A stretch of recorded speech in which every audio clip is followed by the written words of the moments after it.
চলো আজকে তোমাদের নিয়ে যাব একটা নতুন জায়গায়।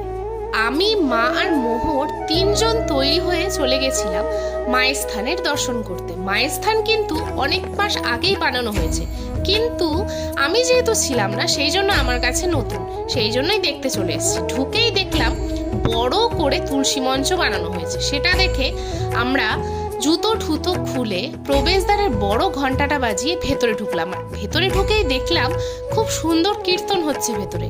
আর ঢুকেই এত মনটা ভালো হয়ে গেল, প্রতিটা দেওয়ালের মধ্যেই সুন্দর সুন্দর দেবদেবীদের মূর্তি খনন করে বাঁধানো হয়েছে, যেটা আমি প্রথমবার দেখলাম। আর ভেতরে ঢুকেই বজরংবলীর মূর্তিতে সবাই মিলে প্রণাম করে নিলাম।